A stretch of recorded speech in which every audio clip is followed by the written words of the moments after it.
Next देखो, which one of the following is not example of modified underground stem.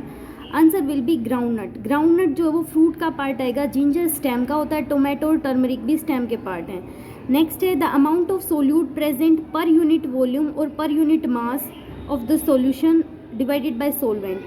तो देखो concentration का formula होता है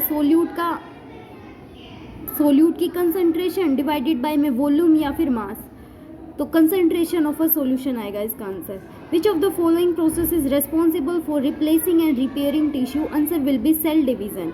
नेक्स्ट है complete metamorphosis occurs in mosquito. Metamorphosis क्या होती है कि जो लार्वा होता है वो अडल्ट में कन्वर्ट हो जाता है। इसके अंदर जो है आयोडीन की रिक्वायरमेंट होती है मेटामॉर्फोसिस को अकर कराने के लिए। नेक्स्ट देखो, विच of the following statement is correct. तो यहाँ पे देखो जो डेंसिटी है आइस की लेस होती है वाटर से, तो इसीलिए जो है आइस फ्लोट कर जाता है वाटर के ऊपर। ये बात सही है। अब गलत कौन से हैं देखो, material exist as liquid room temperature have their melting and boiling point lower than that of temperature, ये बात फॉल्स है। यहाँ पे देखो कन्वर्ट करने के लिए सेल्सियस को केल्विन में -273 सब्ट्रैक्ट नहीं करेंगे, 273 ऐड करेंगे हम। सॉलिड से लिक्विड में कन्वर्ट होने के लिए ये फॉल्स स्टेटमेंट है, क्योंकि सब्लिमेशन क्या होता है, सॉलिड को गैस में कन्वर्ट करने के लिए विदाउट कन्वर्जन ऑफ लिक्विड। आगे, if the focal length of magnifying glass is 2.5 centimetre, तो हमारे पास दे रखा है कि कितना मैग्नीफाई कर पाएगा, तो हमें मैग्नीफाइंग पावर निकालनी है। हमारे पास रिलेशन होता है पावर का in terms of focal length, power equals to 1/f। तो फोकल लेंथ दे रखी है 2.5 सेंटीमीटर, ठीक है। अब हम इसको कन्वर्ट करेंगे मीटर के अंदर, तो यहाँ से हम पावर कैलकुलेट कर लेंगे, P इक्वल्स टू 1/f। अब मैग्नीफाइंग पावर निकालें तो हमारे पास रिलेशन होता है 0.25 मल्टीप्लाई पावर +1। तो 0.25 मल्टीप्लाई पावर को मल्टीप्लाई करेंगे +1, तो रिजल्ट आ जाएगा 11 टाइम्स। नेक्स्ट देखो, when vapour pressure of liquid is equal to the atmospheric pressure, तो what happen to the liquid. Answer will be the liquid boils. क्या कह रहा है, अगर वेपर प्रेशर लिक्विड का इक्वल हो जाए एटमॉस्फेरिक प्रेशर के, तो जो लिक्विड है वो बॉईल करना शुरू कर जाएगा। नेक्स्ट देखो, biuret test is used to test the presence of protein. आगे है, a rainbow has circular shape because of raindrops are spherical. Next है, mode of respiration in mollusca, that is bronchial और pulmonary. Answer will be B and C. Next देखो, Doppler shift in frequency does not depend on, वो speed of source के ऊपर भी depend करती है, observer की स्पीड के ऊपर भी डिपेंड करती है, फ्रीक्वेंसी ऑफ वेव के ऊपर भी डिपेंड करती है, लेकिन कितना डिस्टेंस है सोर्स और ऑब्जर्वर के बीच में उसके ऊपर डिपेंड नहीं करती। आगे देखो, mycoplasma are different from other prokaryotes by, क्योंकि इनके पास सेल वॉल जो होती है वो एब्सेंट होती है। आगे देखो, कोई इलेक्ट्रिक केटल है, उसके पास 2 हीटिंग कोयल्स है। When one of the coil is connected to alternating current source, the water in the kettle boil in 10 minutes. When the other coil is used, the same quantity of water take 15 minutes. तो क्या कह रहा है, long way if it take for same quantity of water to boil, अगर हम उन कोयल को parallel में कनेक्ट कर दें तो रिजल्ट क्या आएगा, कितना टाइम लगेगा बॉयल होने में। तो देखो हमारे पास रिलेशन होता है पैरेलल के अंदर 1/t equals to 1/t1 + 1/t2, 1/15 + 1/10, result आ जाएगा 66 मिनट। नेक्स्ट देखो, which one of the following statement is not true. यहाँ पे देखो, the molecules of a gas occupy all the space available, ये बात सही है। The molecules in a liquid are arranged in regular pattern. Liquid के जो मोलिक्यूल्स होते हैं वो रेगुलर पैटर्न में अरेंज नहीं होते, क्योंकि उनका lack molecular force of attraction होता है। नेक्स्ट देखो, सॉलिड के जो मोलिक्यूल्स हैं वो वाइब्रेट करते हैं अपने एक फिक्स पोजिशन के ऊपर। नेक्स्ट है, मोलिक्यूल्स ऑफ गैस के अंदर नेग्लिजिबल फोर्स ऑफ अट्रैक्शन होता है एक्सेप्ट ड्यूरिंग कोलिजन। आगे है, which element is not common between the compound called baking soda and soda S. Answer will B hydrogen, क्योंकि देखो बेकिंग सोडा का फॉर्मूला होता है सोडियम हाइड्रोजन कार्बोनेट NaHCO3 और सोडा एस का होता है Na2CO3, तो आंसर आ जाएगा हाइड्रोजन। नेक्स्ट है, कोई स्क्वायर फ्लेम है, लेंथ L है और करंट कैरिंग करती है I। The magnetic field at the centre B है, the same current is pass through a circular coil having the same parameter as the square.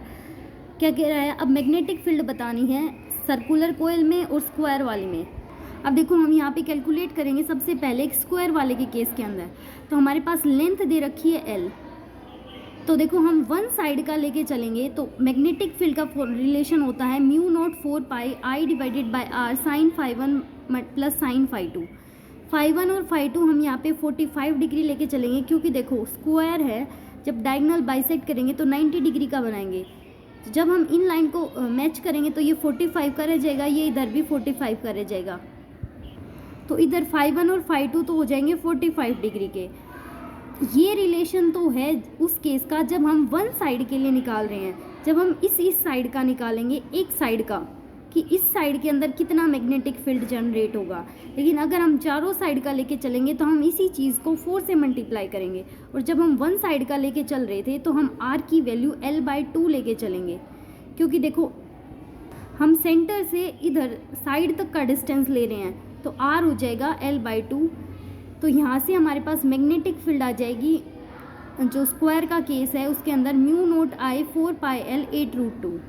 अब देखो हम स्क्वायर के सर्कल के केस के अंदर निकालेंगे तो हमारे पास गिवन था कि जो उसका पेरीमीटर है और उसका जो सरकमफ्रेंस है सर्कल की वो इक्वल है। तो 2 पाई आर 4L के इक्वल, तो आर निकालेंगे 2L divided by pi, B equals to mu naught I divided by 2R। यहाँ पे हम आर की वैल्यू पुट कर देंगे तो हम रेशो निकालेंगे तो हमारे पास रेशो आ जाएगा स्क्वायर का रेशो और जो सर्कल वाला केस है उसका रेशो, तो 8√2 डिवाइडेड बाई पाई स्क्वायर।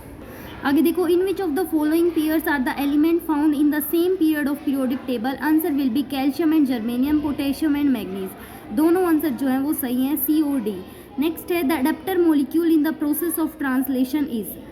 कौन सा अडेप्टर मोलिक्यूल है जो कि इन्वॉल्व होता है प्रोसेस ऑफ ट्रांसलेशन में। Answer will be tRNA। Next है during smelting an additional substance is added which combines with impurity to form fusible product. Answer will be slag. Smelting के दौरान कौन सा सब्सटेंस ऐड किया जाता है जो इम्प्योरिटी के साथ ऐड किया जाता है ताकि हमें रिजल्टेंट प्रोडक्ट मिल जाए, तो आंसर आएगा slag. Which of the following salt have no water of crystallization. तो यहाँ पे देखो बेकिंग सोडा के पास कोई वाटर क्रिस्टलाइजेशन नहीं होता क्योंकि इसका फॉर्मूला होता है NaHCO3। वॉशिंग सोडा के पास 10 नंबर ऑफ वाटर मॉलिक्यूल्स होते हैं, जिप्सम के पास 2 नंबर ऑफ मॉलिक्यूल्स होते हैं। आगे देखो कोई फ्री न्यूट्रॉन है, अगर हम उसको डीके कराएंगे तो कितने नंबर ऑफ तो किस हिसाब से वो ब्रेक डाउन होगा डीके के टाइम पे। तो यहाँ पे प्रोटॉन निकलेगा, उसमें से एक इलेक्ट्रॉन निकलेगा और एक एंटी न्यूट्रिनो। आगे देखो what is the true about BT strain. तो यहाँ पे आंसर आएगा the BT strain have been used for designing novel bio insecticidal plants. आगे है which one of the following contains maximum number of molecule. अब देखो नंबर ऑफ मॉलिक्यूल कैलकुलेट करने हैं तो हम सबसे पहले निकालेंगे मोल्स। मोल्स का फॉर्मूला होता है given mass divided by molecular mass. इसका मतलब क्या हो गया कि जितना ज़्यादा मॉलिक्यूलर मास होगा उतने कम नंबर ऑफ मोल्स होंगे। तो हाइड्रोजन का जो मॉलिक्यूलर मास है वो क्या होता है, सबसे कम होता है। इसका मतलब सबसे कम हो गया तो सबसे ज़्यादा क्या होंगे, नंबर ऑफ मोल्स होंगे। और ज़्यादा नंबर ऑफ मोल्स मतलब मैक्सिमम नंबर ऑफ मॉलिक्यूल्स, तो 1 ग्राम ऑफ हाइड्रोजन। नेक्स्ट देखो a copper road and a steel road have to length LC and LS such that difference between their length is same at ambient temperature. If the coefficient of linear expansion of copper and steel alpha C and alpha S respectively, तो length जो है किस तरह relate करेगी coefficient of linear expansion के साथ। तो देखो हमारे पास रिलेशन होता है change in length is equals to coefficient जो है लीनियर एक्सपेंशन का मल्टीप्लाई L डेल्टा T। तो अगर हम यहाँ से L का रिलेशन निकालेंगे अल्फ़ा के साथ तो वो इन्वर्सली प्रोपोर्शनल आएगा। तो इसका मतलब हमारा रिलेशन इन्वर्सली प्रोपोर्शनल है, तो LC LS के जो रेशियो आएंगे वो अपोजिट में आएंगे, तो alpha S divided by alpha C। Answer will be A। The power of water pump is 2 kWh। The amount of water it can raise in 1 minute to a height of 10 metre will be. देखो power दे रखी है हमारे पास 2 kWh। P का formula होता है W/T। अब W के इक्वल हो जाएगा P multiply T। P multiply T करेंगे, हमारे पास 2 दे रखा है, टाइम दे रखा है हमारे पास 1 मिनट, तो 60 से मल्टीप्लाई कर देंगे तो रिजल्ट आ जाएगा 60 मल्टीप्लाई 2 kWh। अब हमारे पास 10 जो है वो एक्सेलरेशन ड्यू टू ग्रेविटी दे रखा है, तो W किसके इक्वल आ जाएगा mg, और mg किसके इक्वल आ जाएगा 2 into 60 multiply kWh divided by 10। तो इससे ये कैंसिल आ जाएगा, आंसर आ जाएगा हमारे पास 1200। नेक्स्ट देखो, select the incorrect statement with reference to collenchyma. जो कोलेनकाइमा होता है उसके जो कॉर्नर्स होते हैं उनके ऊपर लिग्निन की डिपोजिशन नहीं होती, पैक्टिन की डिपोजिशन होती है, तो ये स्टेटमेंट रॉन्ग है। आगे देखो, क्लोरोप्लास्ट में भी प्रेजेंट इन कोलेनकाइमा, ये बात सही है। कोलेनकाइमा अलोज बेंडिंग में है, बेंडिंग इजीली कर पाता है। Protoplasm is present in collenchyma, ये बात भी सही है। आगे देखो, which one of the following statement is not true regarding the characteristics of matter. यहाँ पे देखो, kinetic energy of particle increase with rising temperature. जितना ज़्यादा टेम्परेचर बढ़ाएंगे काइनेटिक एनर्जी इंक्रीज होगी, बात सही है। Particles of matter diffuse into each other on their own, खुद से डिफ्यूज करते रहते हैं। Particles of matter are randomly moving, हर डायरेक्शन में रैंडम मूव करते हैं। Kinetic energy of particle in all matters remain same at particular temperature. जरूरी नहीं है कि पर्टिकुलर टेम्परेचर के ऊपर जो है सभी मैटर्स की जो काइनेटिक एनर्जी है वो सेम रहेगी, तो ये फॉल्स स्टेटमेंट है। आगे देखो, if the radius of earth were to be shrink by 1%, the density remaining constant, the acceleration due to gravity on the surface of the earth will be। देखो, इस केस के अंदर हम क्या लगा के चलेंगे, यहाँ पे देखो अर्थ की रेडियस को श्रिंक किया गया है। श्रिंक का मतलब क्या हो गया कि वॉल्यूम चेंज हुआ है। अगर वॉल्यूम किसी का चेंज होगा, मान लो कोई चीज़ इतनी बड़ी थी इतनी छोटी हो गई है तो श्रिंक हो गई है, तो मतलब रेडियस चेंज हुई है। तो यहाँ पे आर की वैल्यू जो है वो चेंज हो जाएगी और डिक्रीज़ हो जाएगी क्योंकि श्रिंक हुई है। तो यहाँ पे जो आंसर आएगा लेस देन जी आएगा। Acceleration due to gravity decrease हो जाएगी यहाँ पे। नेक्स्ट देखो, द करेक्ट मैच इज निएथिस बोट्रियोइडल टिश्यू, कैटियोपेट्रस क्या है, लंगवोम है, अर्थवोम सकर्स है, और हेट्रोनेरिस क्या है, ए सेक्शुअल फेज ऑफ नेरिस। तो यहाँ पे करेक्ट मैच जो है ये डी पार्ट है। नेक्स्ट देखो, a copper block of mass 2.5 kg is heated in a furnace to a temperature 500 degree Celsius. क्या कह रहा है, अगर प्लेस किया जाए on a large ice box the maximum amount of ice can be melt will be. यहाँ पे देखो हमारे पास मास दे रखा है, टेम्परेचर दे रखा है। यहाँ से हम Q की वैल्यू निकाल लेंगे mc डेल्टा टी करके। अब हमारे पास पूछा है कि maximum amount of ice that can be melt, तो m equals to Q divided by L। ये जो स्पेसिफिक हीट है ये तो वैल्यू है C की। C यहाँ पे क्या रिप्रेजेंट कर रहा है, स्पेसिफिक हीट को, और हीट ऑफ फ्यूज़न जो है वो है L को रिप्रेजेंट करेगा। तो यहाँ पे हमारे पास सारी वैल्यूज़ गिवन है। m की वैल्यू हम कैलकुलेट कर लेंगे, आंसर आ जाएगा 1.25 kg। यहाँ पे देखो Q equals to mc delta T. m हमारे पास गिवन है, C स्पेसिफिक हीट दे रखी है हमारे पास, और डेल्टा टी भी गिवन है। हमें m कैलकुलेट करना है, तो Q divided by L, L भी हमारे पास गिवन है, तो हम यहाँ से रिजल्ट आ जाएगा 1.25 ग्राम, सॉरी kg आएगा। यहाँ पे देखो, कोई बनियान ट्री है जिसकी लाइफ टाइम दे रखी है 300 years. If a fully grown banyan tree is burned in a thermal power plant to generate energy at the same time a new tree is planted. क्या कह रहा है, किसी बनियान ट्री को बर्न किया जाता है किसी थर्मल पावर प्लांट में एनर्जी को जनरेट कराने के लिए, उसी टाइम पे किसी एक नए प्लांट को उगाया जाता है। तो क्या कह रहा है, choose the correct option in this contest. तो यहाँ पे जो प्रोसेस है will become carbon neutral only after many years, this will be the correct answer. Next देखो, a ball x is thrown vertically upward with speed u at the same time instant another ball y is released at height h at time t, the speed of x relative to y। हमने relative speed बतानी है y की x की y से। यहाँ पे देखो, किसी बॉल को वर्टिकली अपवर्ड डायरेक्शन में थ्रो किया जाता है विद स्पीड u, और उसी समय किसी एक बॉल को डाउनवर्ड डायरेक्शन में थ्रो किया जाता है। तो देखो, जब बॉल अपवर्ड डायरेक्शन में जा रही है तो acceleration due to gravity negative हो जाएगा, और इस केस में acceleration due to gravity positive हो जाएगा। अब तो देखो, फर्स्ट केस में लिखेंगे, x के केस में v equals to u g t आ जाएगा, क्योंकि एक्सेलरेशन ड्यू टू ग्रेविटी हम नेगेटिव लेके चलेंगे। अब देखो, v equals to u plus a t. Initially जो है जब हमने उसको थ्रो किया है ऊपर से नीचे की तरफ, तो u की जो वैल्यू है वो 0 है, क्योंकि इनिशियली वो रेस्ट पोजिशन पे है। तो वी वाई आ जाएगा जी टी। अगर हम रिलेटिव निकालेंगे वेलोसिटी, तो u minus G T minus of G T, तो आंसर आ जाएगा u। नेक्स्ट देखो, एग्रोबैक्टीरियम, ये क्या है, टाइप प्लाज्मिड, कोस्मिड क्या है, वेक्टर डीएनए, राइजोबियम क्या है, ए सिम्बायोटिक नाइट्रोजन फिक्सेसर, ए सिम्बायोटिक नहीं होता, राइजोबियम सिम्बायोटिक शो करता है। एल्बिनिज्म क्या है, ऑटोसोमल रिसीसिव जीन। आगे देखो, तो यहाँ पे नोट करेक्टली मैच बताना था, तो यहाँ पे आएगा राइजोबियम जो कि सिम्बायोटिक रिलेशनशिप शो करता है। नेक्स्ट देखो, which one of the following is not one of the 3 primary type of soil based on its structure texture. तो देखो, सैंड, सिल्ट, क्ले, ये क्या है, टाइप ऑफ सोयल है, लेकिन लूम जो है वो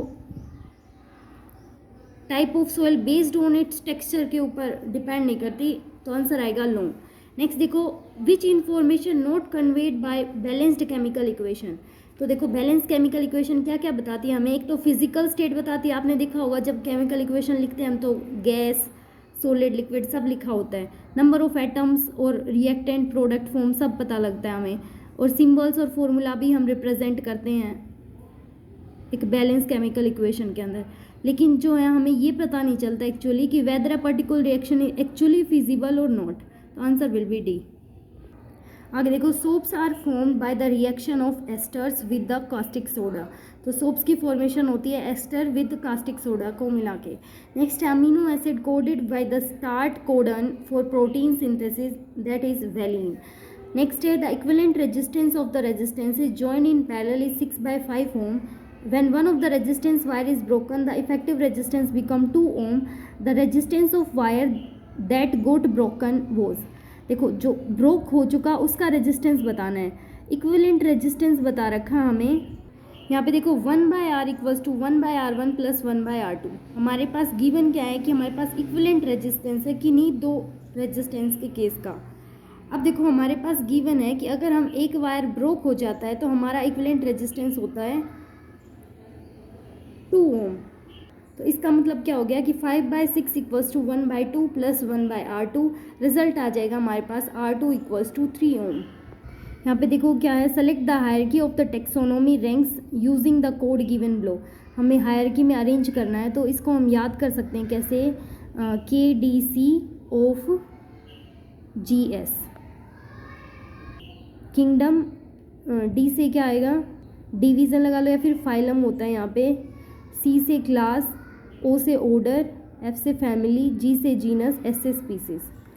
तो इनको अरेंज कर लेना, यहाँ से आ जाएगा आंसर A। नेक्स्ट देखो, which scientist give the concept of fixed energy levels around the nucleus, answer will B Niels Bohr. Niels Bohr ने ये बताया था कि जो इलेक्ट्रॉन है वो फिक्स्ड ऑर्बिटल में रिवॉल्व करेंगे, जब वो रिवॉल्व करते हैं तो वो कोई भी एनर्जी रेडिएट नहीं करेंगे, अपने फिक्स पाथ में ही रिवॉल्व करेंगे। तो यहाँ पे फिक्स एनर्जी लेवल्स किसने दिया था, नील्स बोर ने।